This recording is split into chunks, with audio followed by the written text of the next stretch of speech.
Okay, so we're live now, and then it's just going to be an awkward few seconds while I find the link and then share it with everyone. So we'll get to talk to the people who are watching this on a replay. yeah, exactly. Yeah, because this is going to be up forever. This is the behind the scenes of live streams. It's all right. Now I got to tweet it as well, but yeah, that's fine. You can check it out here,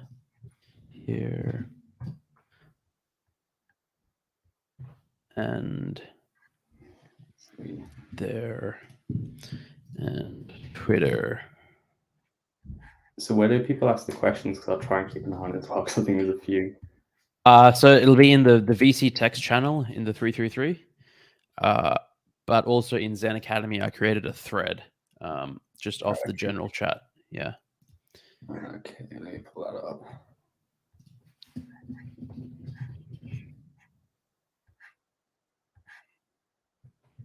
I don't even know if I have access to that. I was an OG in one of your things. I don't actually have the NFT. I mean, you'll be able to obviously get access with the 333 if you verify, but I'll keep an eye on that one, and I'll let you know any questions that might pop up. Cool. All right. Well, yeah, we're live. We should probably jump into it, because all the people that are watching this recording later are like, just get to it. So, well, yeah. First of all, welcome. Thank you for being here. It's really a pleasure to chat with you.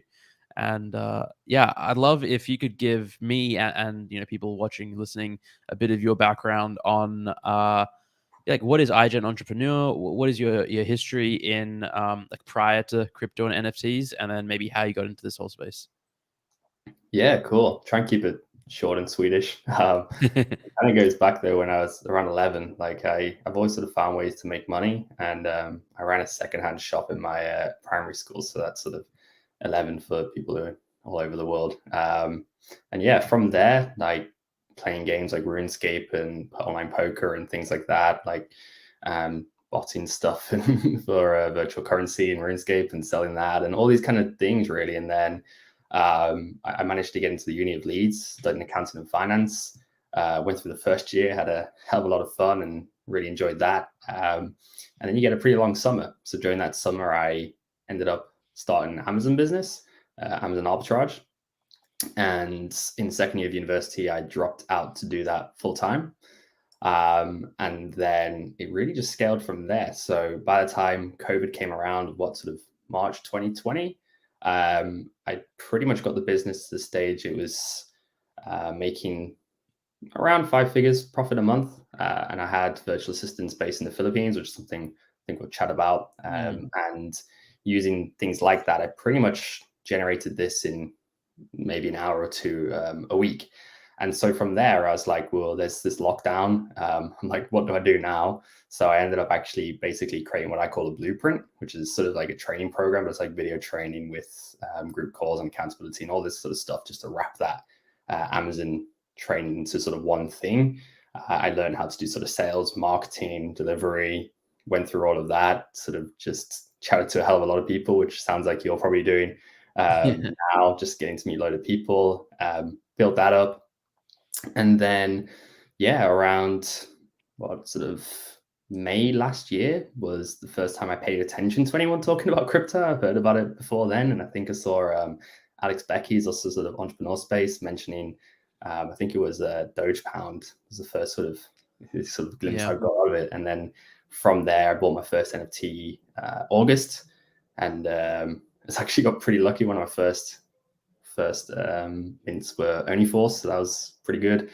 And then from there, just got into the flipping side of things. I haven't ever gotten into it too much. I find that it's similar to Amazon, and like the flipping product stuff isn't super fulfilling. I know there's some awesome like project creation and stuff going on and really cool things, but for me, the actual flipping isn't super fulfilling. And so I guess that's where it kind of like led to now, where I'm at this sort of crossroads really, where I'm not too sure what the next stage is at the moment. And I've just created a few like sort of services. So I talked about like VAs a bit, create a service where we're hiring, training VAs for people, which it's been going pretty well so far. But yeah, that's pretty much comes to where we're at now.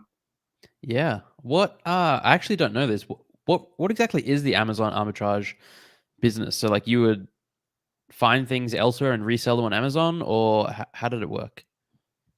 Yeah, pretty much. So it's at its core, it's like buying stuff from, say, Walmart if you're in the US, or I don't know, Coles if you're in Australia, or Tesco in the UK. Like any of these, just basically it's just arbitrage. You're looking to find a product that's already selling on Amazon. Like that's the cool thing. You're looking at existing data. You're not doing any marketing. You're not doing any sort of advertising like PPC or whatever. You're taking an existing listing. You're looking at the sales data for that, and you're using that sales data and using just cost calculations to decide, okay, if I buy this, am I going to make a profit? And you can systemize that, which is what I like doing. And so that's basically what I did. I just systemized that, and now my team in the Philippines just manage all of that for me. Yeah, that's incredible. You say like you like creating systems. What does a system actually look like for that? If it's not trade secrets, basically. No. Yeah. Yeah, I guess the easiest way that I've looked at creating systems is it's like, if you had a manual of like how to put together a desk, from like IKEA, let's say you follow the steps, and they might not be that good, but we call them standard operating procedures in the business. It's, you basically look at, okay, what does another person need to basically perform this task in like a repeatable manner to produce a desired result.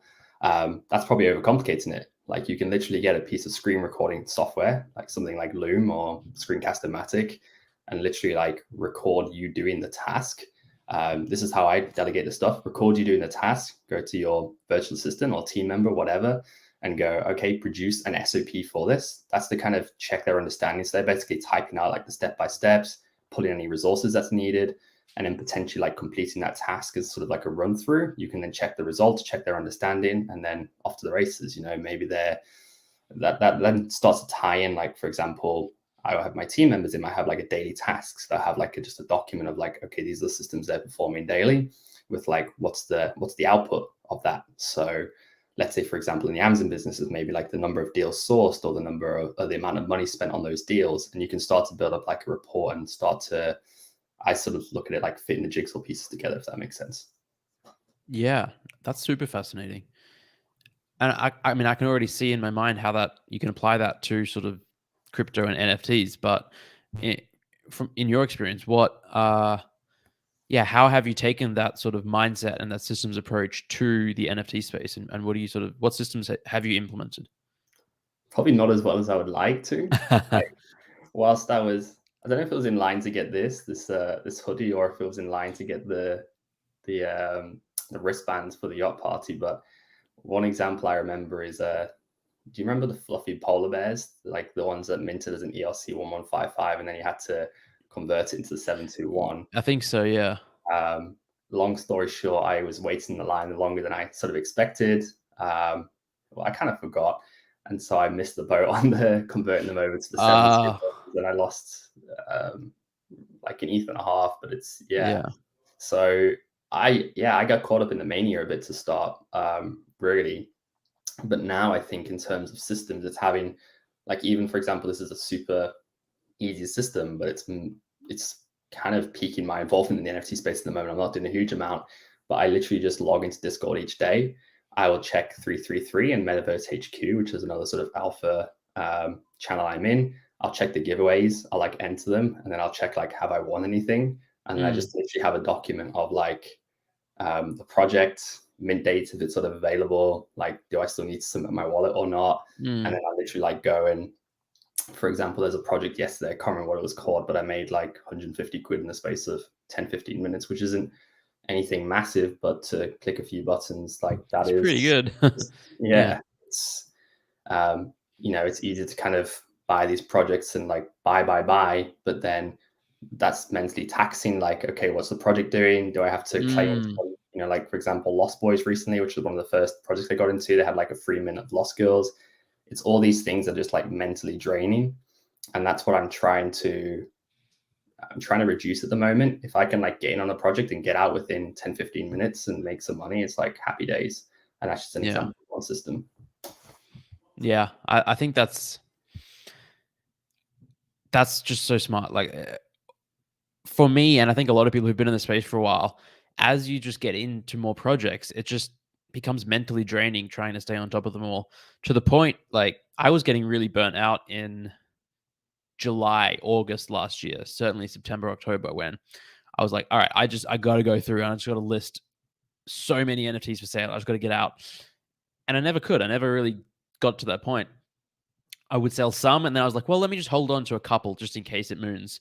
And then, as time goes on, it's like, well, you have these remnants of NFTs from all these collections that you look back on months later because you hear that, oh, you could have claimed this thing and now that's mooned, and you're like, oh crap. And then what else am I missing out on? What else am I missing out on? It's very, very difficult to stay on top of it. There aren't really good platforms, resources, tools to help you stay on top of it yet. So you have to come up with your own systems. And it sounds like simplifying your portfolio is just a really great step to ensuring you don't miss stuff and you don't feel overwhelmed. Yeah, I guess the only thing I'd say on that is like at the same time, the lack of those tools is almost the opportunity, because whilst it is difficult for everyone, that's where the opportunity is. If you can, it's kind of, I look at it like, for example, Metaverse HQ have got a great voice chat that's like running all the time, and you can sit in there all day and you're probably going to make a decent amount of money. But at the same time, if you take the time to like build these systems and to build the strategies and you blend that in with your time of like execution, you're probably going to get that competitive edge over other people. And it's like right now we're at a stage where like there is a lot of money to be made. And so it's quite easy to be relaxed, or I wouldn't say lazy, but like, you can afford to, miss out on like a free mint. If you're holding 888 and you miss out on a few free mints, it's like, it's not the end of the world. Right. Yeah. You can find a balance where you're sort of building the systems whilst implementing and networking and everything else. You don't need to, but that's where you're going to get the more out of it. And I think that's where the opportunity lies. Like if it was easy for everyone, then probably not going to have the money there. Yeah, absolutely. Yeah, it's a lot about that opportunity cost as well. It's, if you spend a bunch of time implementing systems, you might be missing opportunities that could be even more lucrative than you're saving by having these systems. And it's also like short term as long term. Like obviously these systems are going to pay off the longer time goes on, but in the very short term, it might just make more sense to YOLO into all these projects that end up, some of them will end up doing well. Yeah. And it's worked pretty well for you. Worked well for me, yeah. I was in a luckier place at a luckier time, I think. It worked. It was difficult, more difficult, I think, in like May, June, July, August last year to not make money than it is now. It was just like you could throw a dartboard, you could mint almost anything and it would go up. It was just a ludicrous time. Not without risk, and there were certainly projects that didn't do well and stuff like that. But now it's just not at that point where you can just YOLO into everything. It's there's too many projects, too much crap. Yeah. You mentioned before about VAs and how you're sort of training them to do some stuff. Can you go into a bit more detail on, like, I guess, your experience with them? So VAs are virtual assistants for anyone wondering. Before NFTs, like you mentioned, you had them working. You have a team for your Amazon business, but then also what you're doing with VAs in the NFT space. Yeah, sure. So my first introduction to VAs was around the time I started my Amazon business. I read The 4-Hour Workweek by Tim Ferriss, which I think is a really good book to sort of have that mindset of, say, systemization. It's a good starting point. Around 6 months into the Amazon journey, I looked to hire a couple of VAs between myself and a friend to sort of jointly leverage the deals that the virtual assistants were finding, like almost like potential projects in the NFT space as like potential purchases in the Amazon space. Long story short, I ended up hiring 6. The other guy dropped out, like, just for me, and I couldn't distinguish between them. So I was like, all right, I'm just going to make this work. So that was around 3.5 years ago now. And 3 of those VAs are still with me today. So I think the key thing I did, part of it's luck. I think part of it was I was like doing quite a bit of research beforehand and then sort of leveraging that. So basically, I can talk a bit about it, but I don't think it's too relevant, like the details. Essentially, I I learned, and then as I built the blueprint for the Amazon program I spoke about, like one of the things is like, okay, well, clients want to have virtual assistants in their business. It's part of what some of them want to have virtual assistants in their business. And so there's like, okay, how can we support them? We can provide that because we do provide a bit of training around how people can go do that themselves. But again, it's like the opportunity cost. If you can pay a one-off fee to get a VA that's hired and trained for you versus like I spent weeks, because I had a lot of time. I just dropped out of uni and I was like super excited. I spent weeks like just researching how to do this, and so people can go and do that. But that's really what people are paying for, is like we're taking that experience and now we're taking those sort of 3.5 years of doing that, and now we've taken that into the Amazon space, and now that's what we're bringing into the sort of NFT space as well, in terms of like, don't get me wrong, you can go and hire and train VAs yourself. It's just, what do you prefer? Like the opportunity cost if you spend that time is, okay, well, potentially you could be going and finding projects, minting, flipping, whatever. And that's the value proposition that we're trying to provide. But then VAs as well, like the one thing I'll mention is, and I think I mentioned this to you, is like a virtual assistant's a human. They can do near enough anything that you can do that just doesn't require their physical presence. It's like, I have VAs that research flights for me. They research accommodation. They research, like, I don't know, I got this desk and like I had them research like desks and things like that. Yeah. Just like they skim my email. They filter my email and just all these random things. And that's what I mentioned to you. I don't know if you want to talk about it now, but like one tip I'd have is like doing the sort of time review process where you reflect on where you are spending your time and look at, okay, what can I delegate there? And this is all optional. You don't have to do it. Oh, you can't see because of my background, but this is a spray. There you go. Yeah, Luke said what's really effective is to write down what you're doing every 15 minutes throughout the day, just so you can review it and see where you're spending time, what can be delegated. If you could actually see this, you'd see it's blank. So I printed it out. I haven't actually done it yet, but I'm getting there. I'm getting closer to implementing better systems. But maybe talk about this whole reviewing of your time. How did you come to that idea, and how effective have you found it?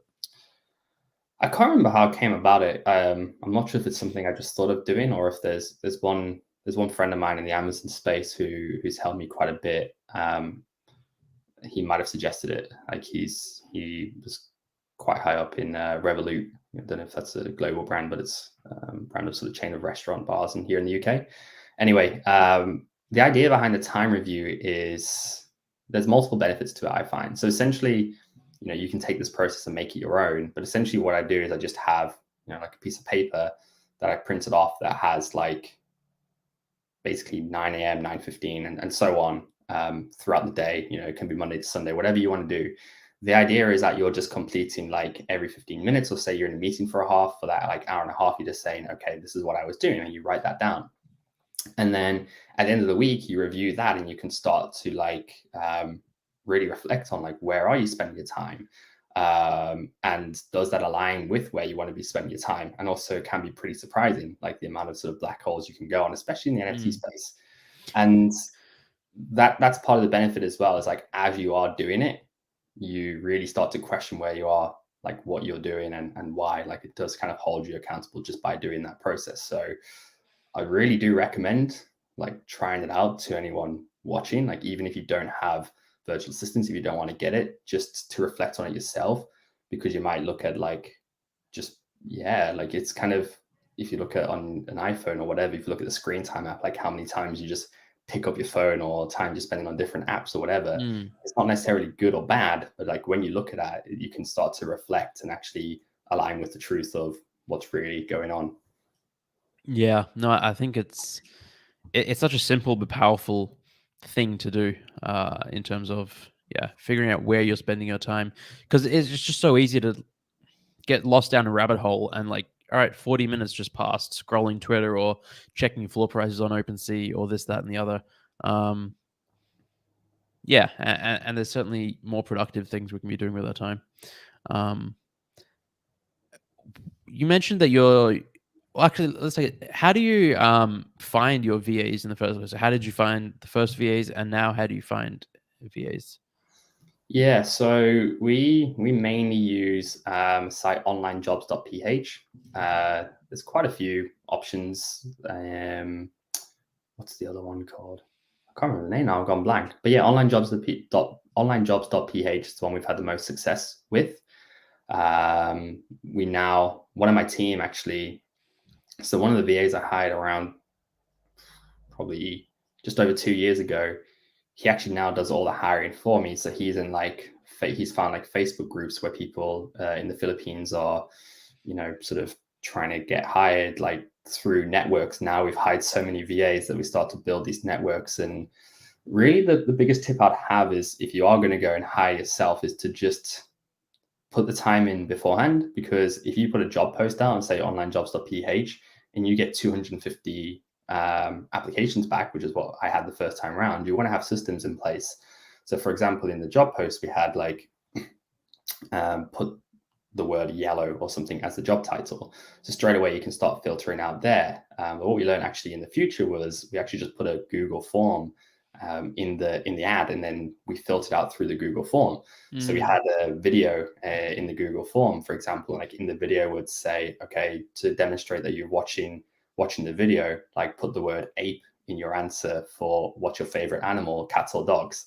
Yeah, it's just like that's great. Small things to basically, you want to reduce the amount of time that you're spending filtering the applicants. And there's all these kind of things that, yeah, you can go and learn yourself. Like there's tons of videos on YouTube, tons of videos on that, but that's, like that's my biggest tip. That's a great example. Yeah. All right. I mean, yeah, that's really, really that's very just like I'm going to use that is what I'm saying. I've created a bunch of forms, and like I have like level 1 versions of that where it's just like a very basic, capture what is 11 times 3 or something, but not like a video that if you watch and even for so like that, your 333 applications, it's like things like that. If you have like a little video and you have something in that, it's like, don't get me wrong, like a lot of people won't watch it. It's not necessarily a bad thing, but if you're trying to get people who actually are watching the videos, and even then throughout like training, when you hire people, by having things like that, you check like, are they actually watching feedback that you're giving them, that kind of thing, which is a good way to grasp their, how much they're putting into the job. Yeah, for sure. So you did mention you're now sort of training VAs rather in the NFT space to do certain things. What does that look like? What are you? Yeah, how are they helping? Yeah, the one thing I will say before we start is, again, like, go back to your time review. Anything that you're doing and you want to like save time, you can build that out. But in the sort of training, so in the service we're providing, like we're trying to build the foundations. Like that's the service we're trying to provide, because everyone's got their own unique needs. We can't really cater for everything. So we're trying to provide the fundamentals. So in terms of like the actual training, we're giving them basics in NFTs. But in terms of systems, what you're asking, things like whitelist grinding is very big right now. There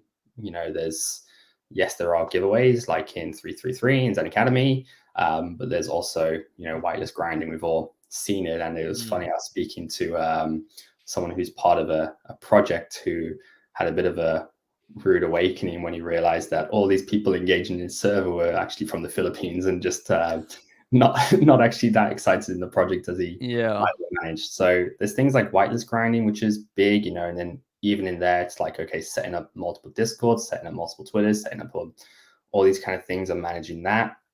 And then on the opposite end of the spectrum, there's things like, okay, helping with P&L creation, so like tracking transactions, like creating reports and building out there.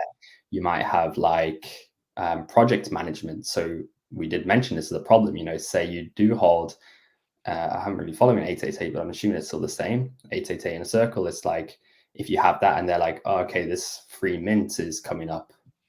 Recently, I know JRNY had one recently, like free claim or whatever. You can have a VA managing those projects. So it's like, hey, Luke, you've got to go mint this on this day, this time, and kind of save you that time of doing that. So yeah, all these things. But it really comes back to, I know it's probably a bit boring, but review where you're spending your time, and then that's where you can give those tasks to be done.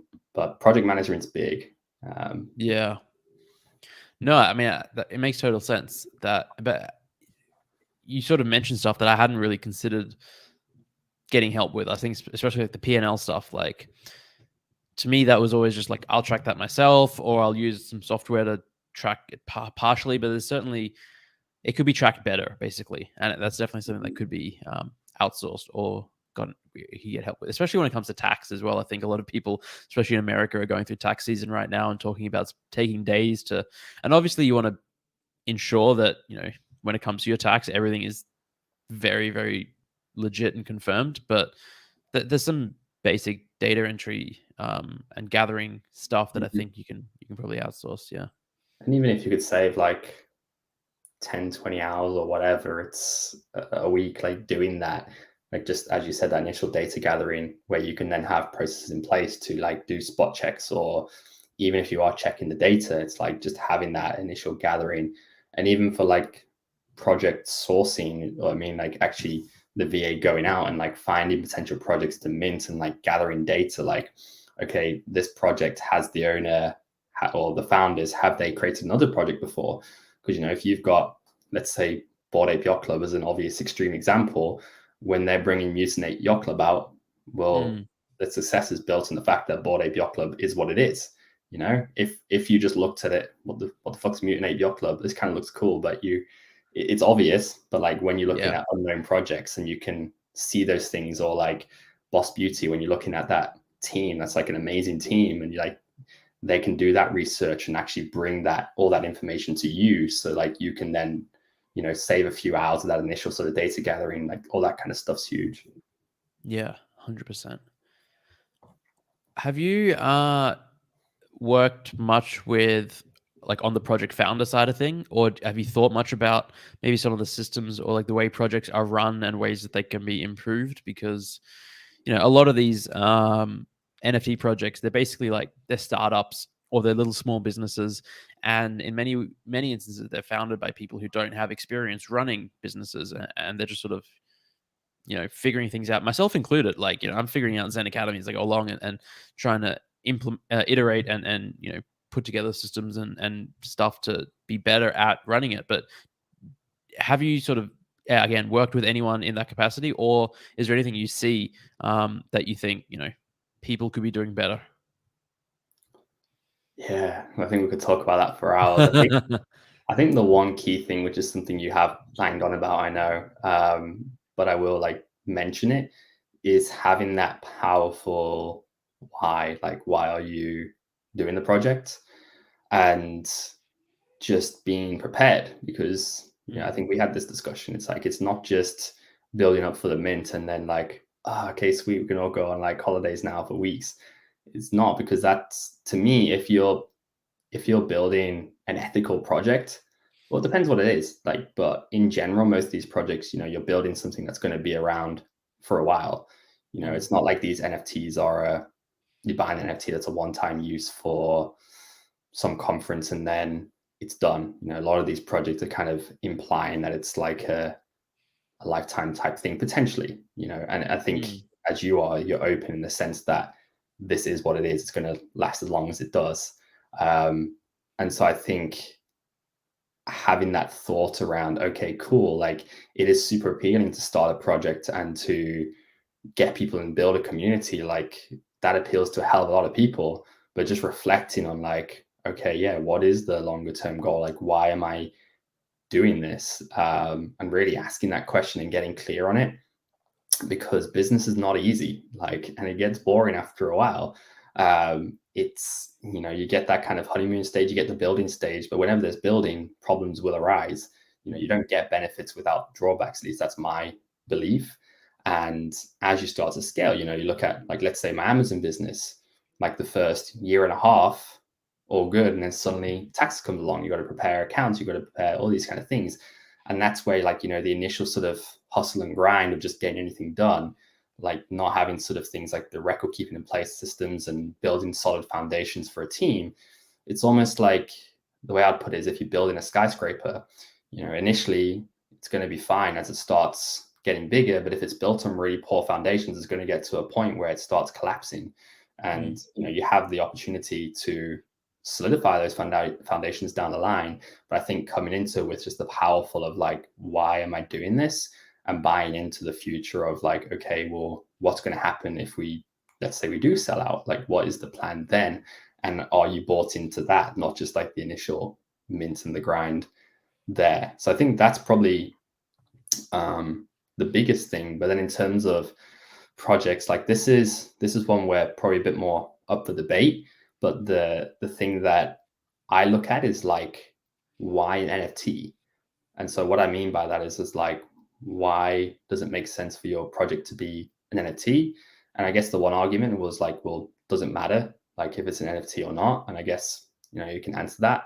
But what I would say is like, I think there's a lot of hype around NFTs, which is great because it brings exposure. Like let's say you launch some business that doesn't need to necessarily be an NFT. By launching an NFT, it does bring a lot of traction to it. But my point I'm trying to make is it's like, can you leverage the NFT tech, if that makes sense, a bit more positive spin on it? Yeah. So for example, like if you have, for me, for example, as like an education provider type thing, what's really powerful is like providing education as an asset. Let's say your university degree, you kind of pay for university degree and then you get the education and that's you done. Like if you have education as an asset, you can consume that asset and then resell it. And the other cool thing is it's like, well, you're almost betting on that brand, that company as well, because if then, like this is pretty much what you're doing, is like if people are betting on you as a personal brand, let's say, then as they hold that token, the token value will rise as well, which is what has happened with ZenAcademy, at least the last time I checked.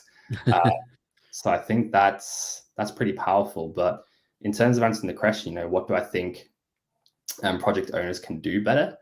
I could go into a whole load of lists, but I think one thing that's super powerful, and I could see the book here, is just to read this book called Traction by Gino Wickman. It's like the Bible for business owners. Like if you've got a business that it's probably not if you're starting, but even if you're starting, like building these foundations are pretty powerful. It pretty much is just like a Bible to sort of setting up the sort of those strong foundations for a business. So I think if you're doing that, that's probably going to be pretty powerful. And then besides from that, I mean, we could just talk and talk, but I'll bounce back to you and see if there's anything you want to say on that. Yeah, no, I mean, you raise a ton of good points. I think, having a good why and then solidifying your foundation is so important. And I think we're going to see in the coming years, the projects that do survive and are still around, we'll look back and we'll be able to see, yes, the founders, they took the time to make sure that, everything was done in a manner with like a long-term view in mind. And they weren't just like sticky taping, bits and pieces together to try and make it through and figure things out. Which can work for a while, but I mean, at the end of the day, especially if you want to scale, I think, and grow into like a bigger and bigger thing, you just need systems in place, even at the basic level of just delegating to certain people certain tasks, and then having a structure that ensures that everyone understands the core vision and is aligned. And I think these are just all important things that it just doesn't get talked about as much because people are focused on floor price and hype and FOMO and the next mint and the next mint and the next mint list and the next everything. I mean, like even another thing is like that, I guess, even not just for project owners, but I guess it is more for like building. A concept for me that's been pretty powerful is the way I'd summarize it is like, it's quite easy to have goals that are always increasing. So let's say maybe for you, like your portfolio is obviously pretty big now, probably a lot bigger than you expected like a year ago, if I had to guess. And so it can be easy. I'm not saying this does apply to you, to keep like growing that goal of like trying to get more and more and more and more. And there's nothing necessarily wrong with that. But essentially, like you're almost chasing a horizon being something that you can't actually ever achieve. And that can be a really cool foundation for like a, like a life mission or whatever. There's nothing wrong with that.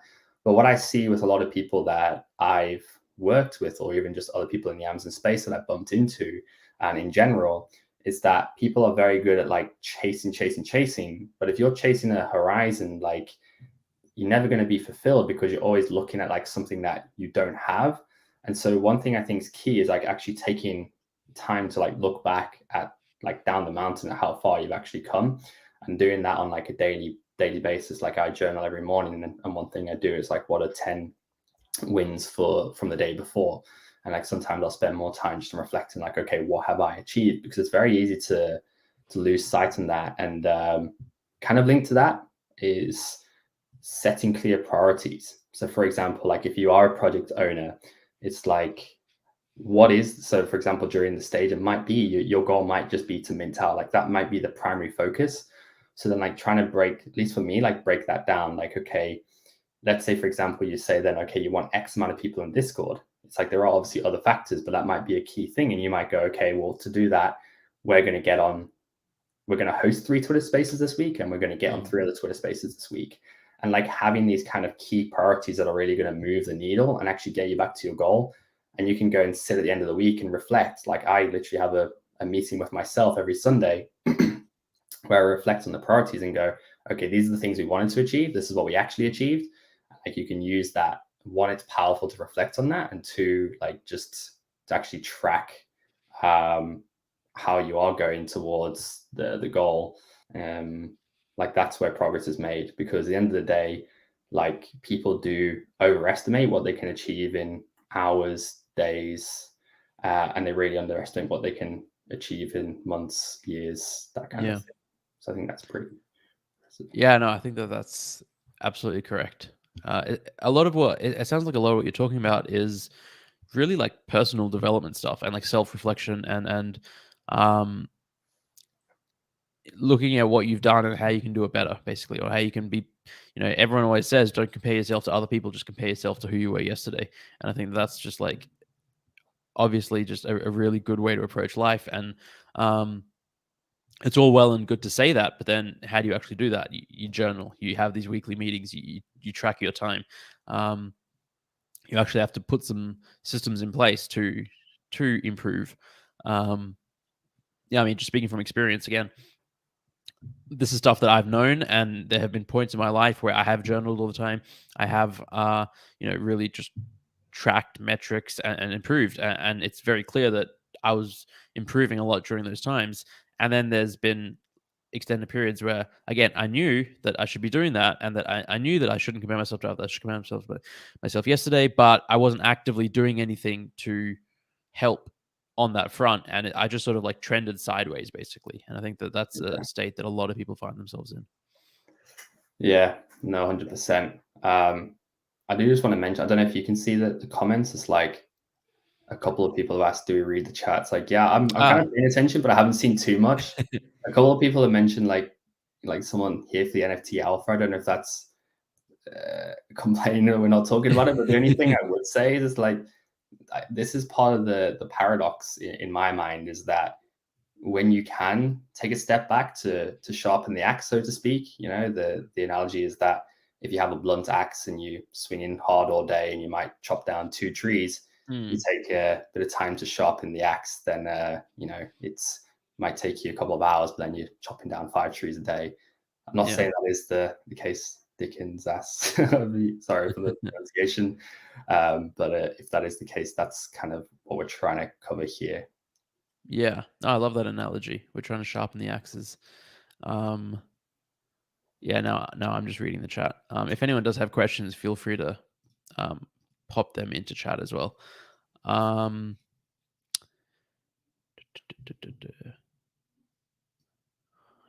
All right, that person is just trying to shill their own blockchain.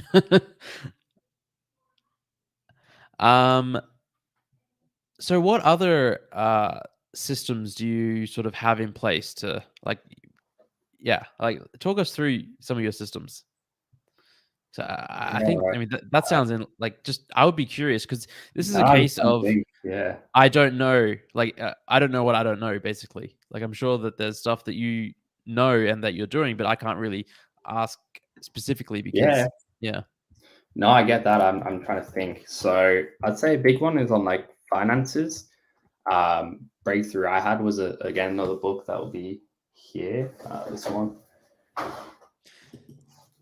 You know what's funny? I think you and I had a talk like 2 weeks ago, and you said, I don't really read that much. And I looked behind you, and now you're referencing books all throughout this. So, no, this book's amazing. Profit First. And a couple of just concepts that I'll just mention is like this idea of actually paying yourself first, like actually having different buckets that you're putting into. And like in the NFT space, the way I probably apply it is just like, actually there's a lot of people who made a hell of a lot of money. Pay yourself some fucking money, like just take some of that profit. For me, like a way I do that is if I have some ETH, I do sort of, I don't know if it's the correct term, but I kind of ladder it in the sense that I'll just set limit orders, and as they are hit, it sells. Like as it increases, I kind of just take profits. The other thing I want to mention around sort of profit first and finance systems is like putting money aside for tax. So as you are tracking and like you're getting a rough idea of how much money you have made, like putting some of that money aside. Let's hope it doesn't. Well, if you did lose all your money, you wouldn't have much tax to pay. But you can get yourself into some bad cash flow positions, like if you are tied up in NFTs, and you might look at the end of the day, you can figure stuff out. And a lot of accountancy tax, a lot of it's like people look at it and they're really worried because there's this like by the book approach that doesn't really happen. Like if I spent, and look, I might be wrong and accountants might not like me saying this, but I spent a bit of time working in an accounting firm, and it's like, they do try and follow the rules, but a lot of the time, like it's so gray, especially it's not black and white, a lot of gray areas, especially in the NFT space. And at the end of the day, like there's so many transactions going on, it can be hard to know exactly, and you can fix stuff down the line. So that might not make a lot of sense, but the point I would want to make is just put some money aside for taxes, or at least know roughly what your tax position is and have like a plan coming up. And pay yourself. Other systems I have, in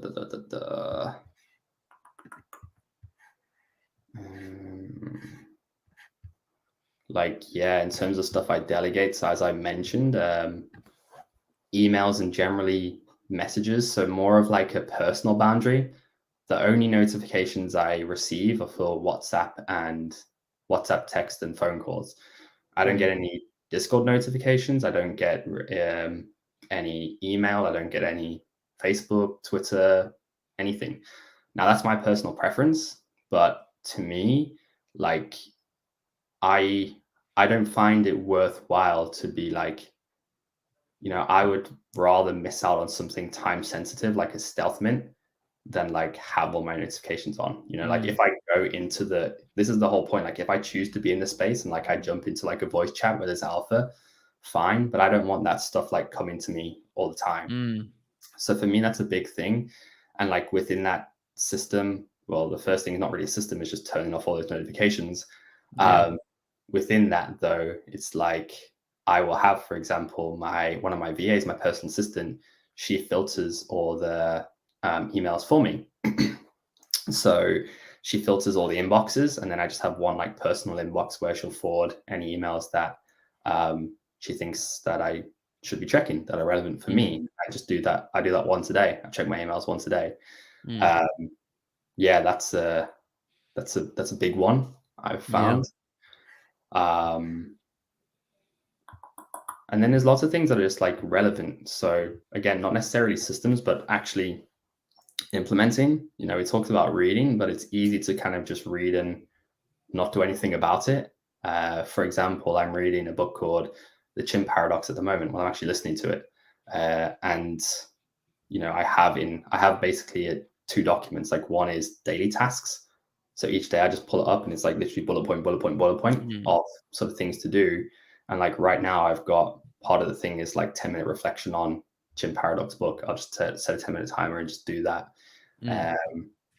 Yeah, I think that's pretty big. Is there anything from there that you'd like to add on to? No, I mean, just generally, I love that. I think the pay yourself and set money aside for taxes part is really, really, really important, and a lot of people don't think about it. A funny anecdote, I think you were talking about how, like, with taxes, it's a gray area and there's lots of transactions. Um, I shot one of these episodes a couple of weeks ago with the people from Crypto Tax Calculator, which is this platform to help you manage your taxes. And I tried it out a few days ago. I logged in, I put like all of my wallets and stuff in, and it goes one by one, and it synced all of them except for my main wallet. So my main wallet has 40,000 NFTs, and it's most of it is just scam, just spam junk stuff that people will send me, but there's still a transaction on the blockchain. There's still something that they have to track and process, and that I would have to then go in and reconcile and say, I didn't buy this, or the market value is this, and that kind of stuff. And it literally broke it didn't break the platform, but their software couldn't handle it. It just threw an error and said it just, failed to process. And I reached out to one of the team members there, and they forwarded it to their engineers, and the engineer recorded a video of going through and like going, yeah, this is just so many it's just not going to work like the way it's done.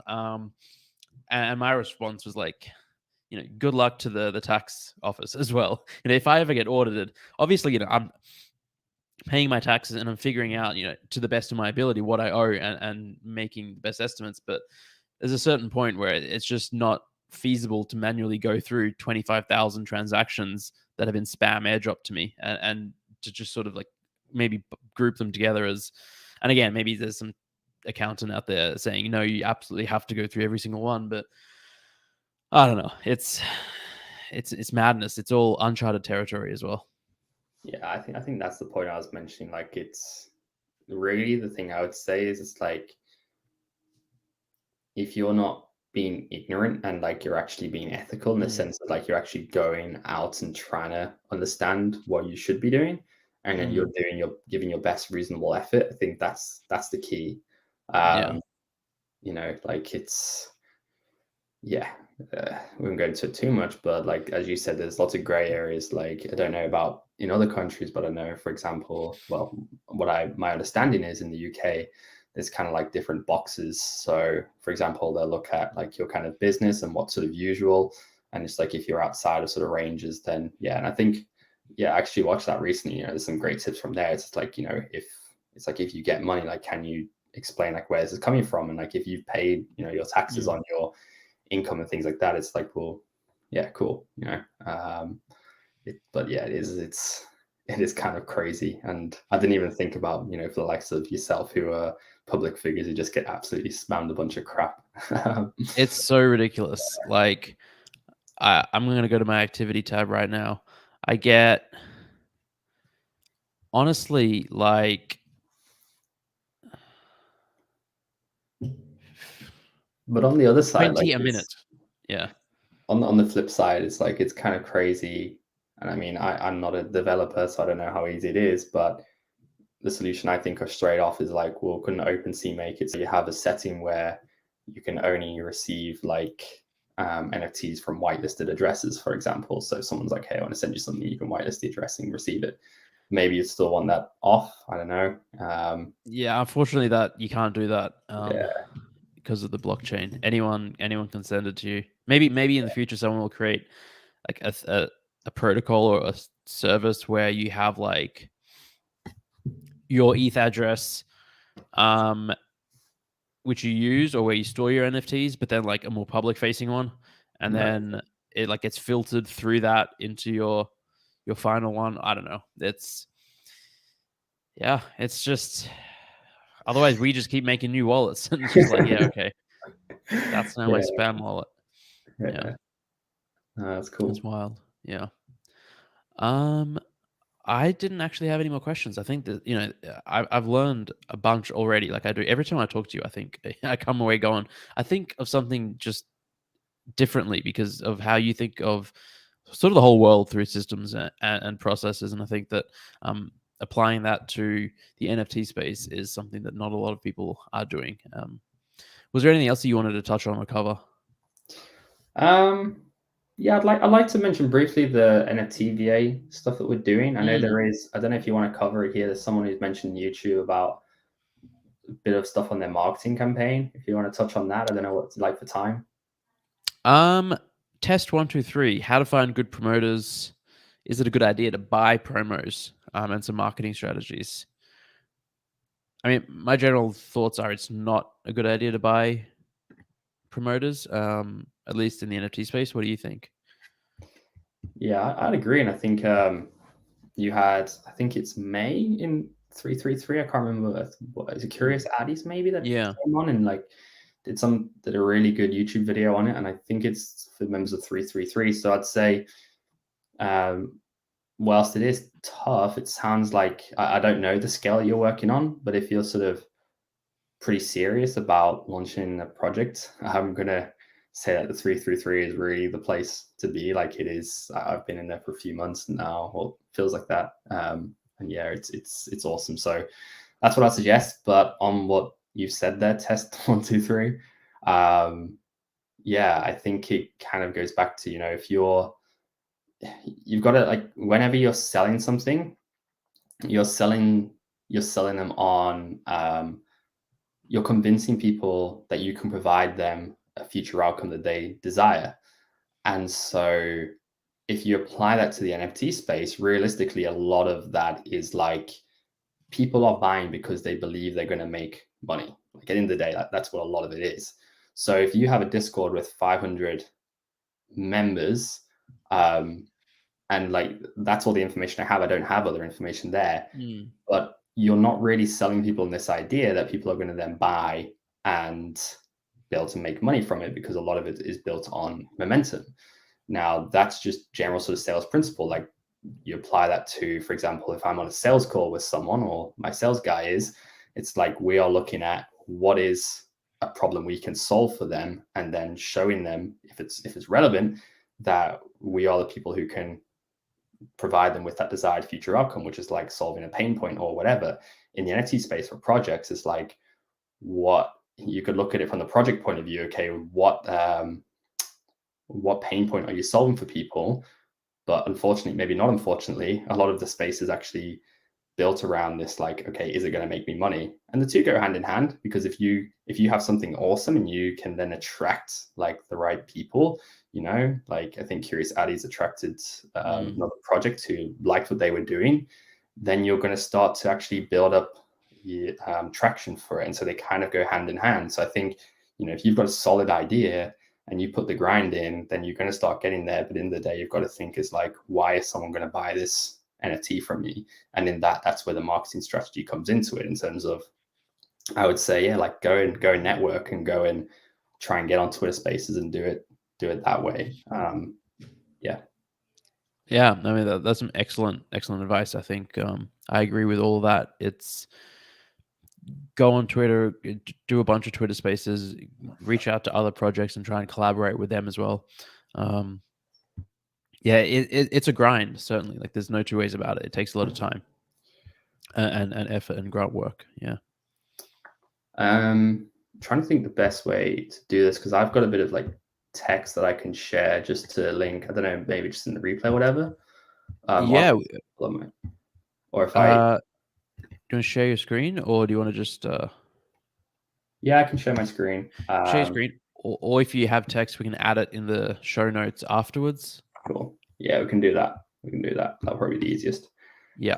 It's like a Google Doc link. I don't actually have like a fancy page or anything for this. Okay. So yeah, this is just me like kind of flogging my service to kind of finish the session. Yeah, here. I love it.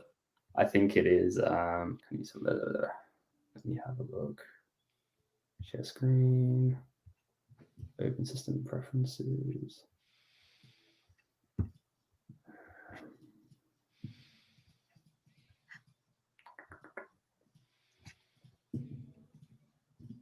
All right, let me just pull this up here. Sorry, I had to use Chrome for StreamYard, and I usually just use Safari. All good.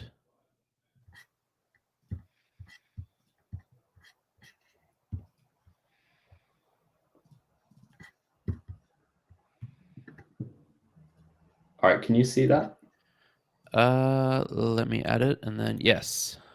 Okay, cool. So essentially, this is just like an info doc, so I won't like read through it all because that'll just be boring. We'll link this, but essentially, like what this service is basically, I don't know, this probably isn't actually the best thing for it. Essentially, it's just hiring and training. Like I mentioned, I talked about sales. The pain point we're solving here is the fact that if you go and try and hire and train your own VA, you can do it, but it is difficult.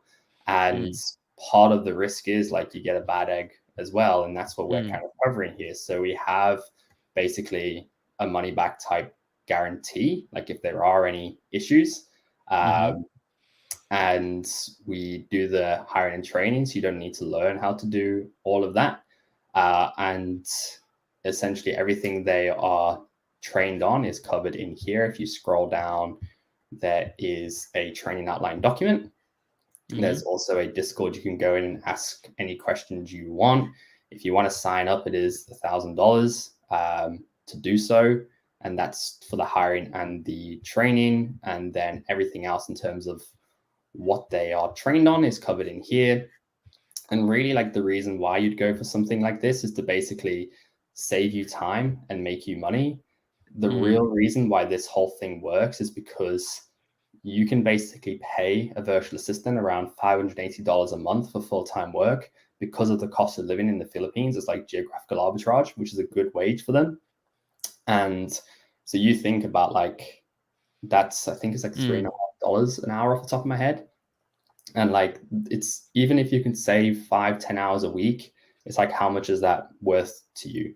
That's the idea. Like, I mentioned, 3 out of the 6 VAs that I hired first up are still with me to this day. And so like, for them doing that for 3.5 years. So yeah, that's pretty much the offer. It's like, it's kind of just as that's what it is. Yeah. No, it's great. I love it. I think I keep saying it, but I need to talk to you about I think I need help, like delegating and optimizing my time, because there's definitely stuff I'm doing that can be delegated and other people could help with. So let's have a chat after this. I just noticed a comment from John Doolittle, which is a quote. Well, yeah, if I had 6 hours to sharpen a tree, I'd spend 5 hours sharpening my axe, from Abraham Lincoln, which is very similar to what you said before. Yeah. I love